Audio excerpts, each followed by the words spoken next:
Okay, thank you for coming to this session. I'm Mauro DRAOLI from the Agency for Digital Italy, and we will speak briefly about the gap. So, what is a gap in our project?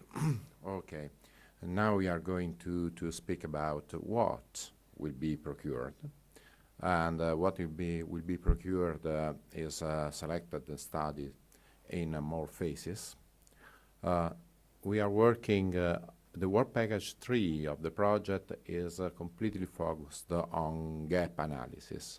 What is a gap analysis? Is the identification of what is the difference between what we will want to have in the next few years and what is in place now. And so it's the identification of the gaps between the current state of the art and the target scenario.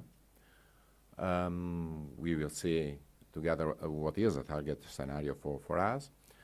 And the result of this work package that is running in parallel with the selection of services that will be more in depth explained in the next session is the input, the identification of the research services that will be procured through the pre-commercial procurement. So, of course, we start from the work and the strategy that has been delivered by the European Commission in the initial speech. We have spoken about the objectives of the European Digital Agenda with specific focus on cloud. And if we see the main target, the main goals, we see one goal is to have a digital European single market. That means that we have institutional, organizational, legislative gaps now that are barriers or that pose problem to the building of a digital single market. We have gaps in terms of interoperability and standards because in the vision of the agenda we would have systems and services that are widely interoperable through Europe. We feel the need of trusting and security of information systems, of digital services. That means that we have gaps, in technical gaps, and also some gaps in terms of legislation among the different countries.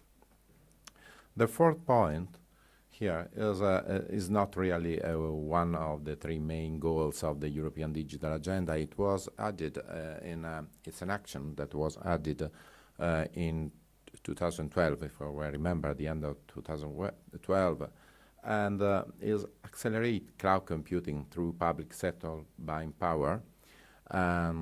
This is the reason we are now here, because this is a project where the procurers are from public sector, and so public sector can use the procurement instruments in order to accelerate cloud computing through Europe. But we have gaps in terms of organization of public administration in Europe, institutional problems, gaps in terms of because the institutional organization of countries not always are have the good shape to improve the usage of cloud services. So, if you go on in the path that the European Commission made in explaining what is the European cloud strategy, we see, of course, it's quite clear that one of the problems is that the public demand is strongly fragmented per country, surely, but also per regions, and sometimes also for single administrations in a single country or in a single region. And we can identify barriers that some barriers are real, in the sense that we have laws that clearly establish some barriers, but sometimes they are perceived barriers. We can do something to mitigate the perception of these barriers. And as a consequence, the offerings of cloud providers are weakened by the fragmentation of the demand and from the perceived real barriers. So in this sense, procurers and providers are on the same challenge. Just to give an idea, during the study, one of the main points is, okay, legislation barriers are too high. We have different legislation. It is just a selection of a study performed by BSA Global Computing scoreboard in just the last years, just to give an idea of how the legislative frameworks of some countries are ready for cloud. The best score should be 100. Japan was the first in the ranking with 84. United States, that is a reference, of course, is about 80. But we can see that some of the larger European countries are not so far from United States, for example. I put there just the last one in the score, that is Vietnam, that reached the rank of 40. That means that the problem is, we have to advance also in the readiness of legislative frameworks, but the main problem is that we have too many legislative frameworks. In the last few years and also in the last few months, we had a lot of studies conducted to address, to identify barriers, and some of them are quite known, or at least they are mentioned in so many documents that it is well known that these are barriers. We should have contract terms for cloud services that are safe, fair, clear, easy to use. We should have service level agreements that are more standardized, so that people can compare services coming from different offerings. Surely we feel the problem of data preservation. Procurers and providers understand, have a feeling that data preservation after termination of the contract is a problem, including also lock-in, data disclosure, integrity, data location, transfer of data, ownership of the data, data privacy, direct and indirect liability change of service by cloud providers and subcontracting. So some barriers are well known, or at least have been clearly identified and mentioned in many studies. As was already mentioned in the last 2 years, also following the European cloud strategy, we are analyzing a lot of works that have already been done. Sometimes they are complete, coming from different working groups and from big and large organizations like ENISA, ETSI, Cloud Security Alliance, from many business analysts, universities, research centers, industry associations. So we are putting all together in order to understand where the value of the project should be focused, where our efforts should be focused in order to give more value to the research and development that we are going to procure. Just some days ago, it has been published the Trusted Cloud Europe document. Some sentences are, in my opinion, in our opinion, very relevant. For example, uncertainties and challenges. That means that not all the barriers are real effective barriers, but sometimes the problem is the perception of that barriers that is an obstacle to cloud providers, to the public procurers in providing services from companies established in different countries, for example, or in locating data in different countries. On the demand side, European cloud users will be able to choose and use cloud services with confidence, knowing that they adhere to European legal norms, international standards, and that data in such clouds is secure. That is the first goal established in the Trusted Cloud Europe. The second one is on the supply side. Cloud providers will be able to provide their cloud services to European customers without hindrance from national regulatory barriers. That is the dream, the vision we are going on. The perception barriers can be mitigated by establishing a shared understanding of regulatory and legal norms and security and trust. So the keywords of the study are trust and shared understanding, common understanding. So the solution that we are going to procure, we should give a contribution to assure a global perception and a global perspective that cloud computing is a choice.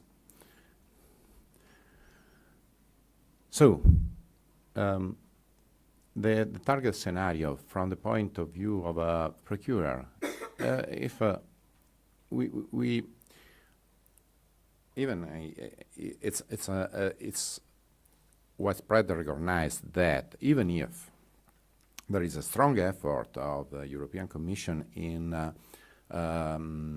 assuring that legal framework will be normalized through Europe, standardized, it's a long process, and for some years on we will have a different situation through Europe. So what we are going to provide should assure that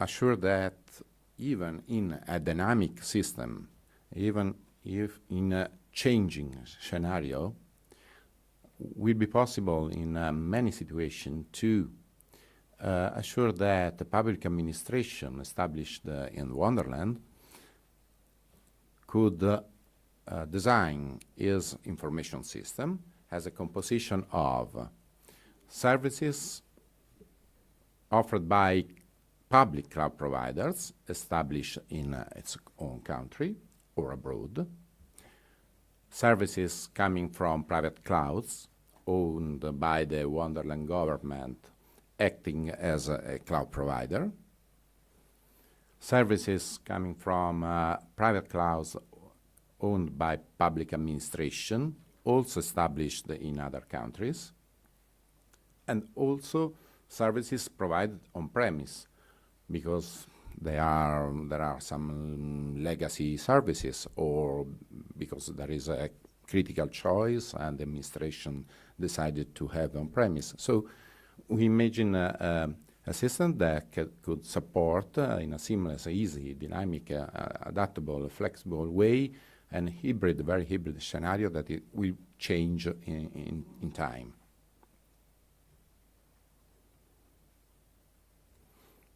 From the point of view of a provider, the market offering of a cloud provider that is established in Wonderland could be a composition of services that are based on other cloud services. So it's a composition of services provided by, of course, the cloud provider, but also composed by components that are on-premise, offered by cloud providers established in Wonderland, cloud providers established abroad. And it could be relevant for this provider to have a system that in a seamless, easy, dynamic, adaptable, flexible way allows to the provider to extend its own offering to public administration throughout Europe. So if the work we are doing on the gap analysis is still ongoing, we are going in parallel with a selection of services that will be presented after the break. After the break, and but we need to go in parallel from gaps identification to the service selection. The identification of gaps between the current scenario and the target scenario is the first point. The distinction between the perceived gaps that can be mitigated in the project and some other real gaps that perhaps cannot be mitigated in the project. Another point that has been suggested also by the work of the European Commission and of the steering board is the identification of key use cases so that we have clear scenarios that are killer use cases in order to mitigate the barriers from the current scenario and the desired scenario. And this identification will give the input for the selection of the key cloud services to be procured. So the lots of services that have been mentioned just some minutes ago. This is the work we are doing. Of course, it is relevant for us also to have a real-time point of view of the industry about the gaps they perceive in this moment. And thank you very much for the attention.